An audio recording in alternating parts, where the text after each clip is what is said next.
Isabela sa matagal na panahon at naniniwala nga madadala niya ito upang magtuloy-tuloy ang adhikain ng administrasyon. Dagdag pa ni Pungwon na ang pagbibitiw ni Romualdez ay matagal na nitong ikinokonsidera dahil ayaw nitong madamay ang institusyon sa mga issue. Layunin din umano nito na magkaroon ng oras upang harapin ang mga akusasyon laban sa kanya nang hindi nababangira ng anumang dumi ang Kamara. Sa kabila nito, humingi naman ng suporta si Romualdez sa publiko na patuloy na magtiwala sa plano ng Marcos administration para sa ikauunlad ng Pilipinas. Naniniwala naman si House Deputy Speaker Ronaldo Puno na pwesto lamang ni Speaker Martin Romualdez ang papalitan ngayong hapon. Si Puno ang nagkumpirma na nagpaalam na si Romualdez kagabi o kahapon sa mga party leaders sa Kamara kaugnay sa pagbibigay sa pwesto. Bagamat at si Isabela Congressman Faustino Boji III ang napipisil na kapatid ni Romualdez, asahan pa rin umano ang botohan kung may iba pang aspirante. Sa ngayon, hindi pa makita ni Puno kung magkakaroon agad ng ditulong sa Committee on Chairmanships at Deputy Speakers. Ang Kamara ay nasa gitna ngayon ng trabaho na sa pagbabalangkas ng 2026 National Budget, kaya hindi umano napapanahon na magbago ng pinuno ng komite.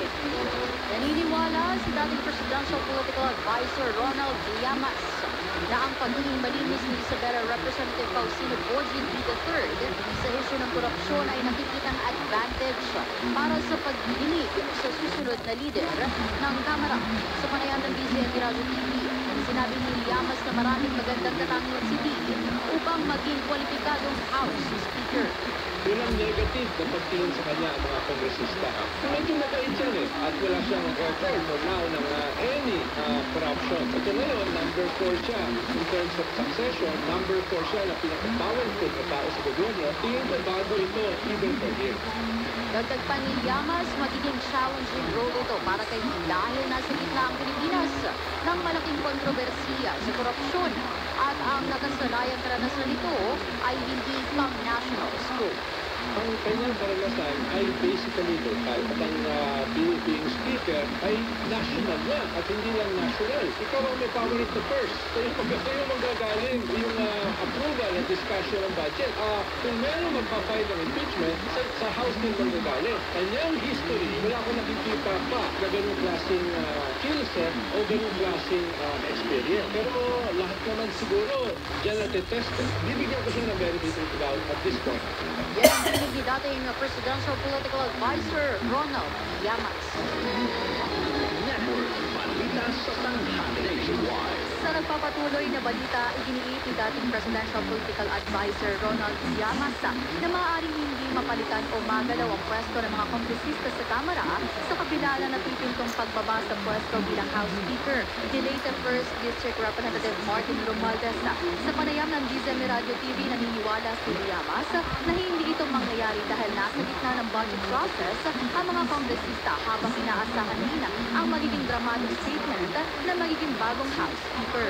So, hindi dedeklara na all positions, all seats vacant. Dahil nasa gitna ngayon sila Congressman Benny Abante ng budget process. Kaya at marami siguro yung dramatic statement na gagawin yung bagong speaker in relation sa budget.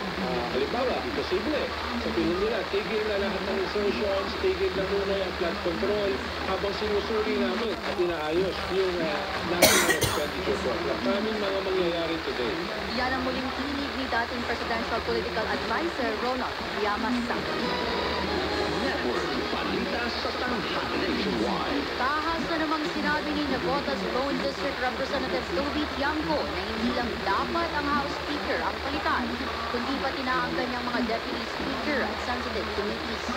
Paliwanag pa ni Tiangco na sa kanyang palagay ay magiging magulo kung papalitan lahat ng mga committee ng mga committee chairman. Ang pahayag na ito ng kongresista ay kaugnay sa nakatakdang pagbitiw ni late First District Representative Martin Romualdez sa pwesto bilang House Speaker na inaasahang magaganap mamayang hapon.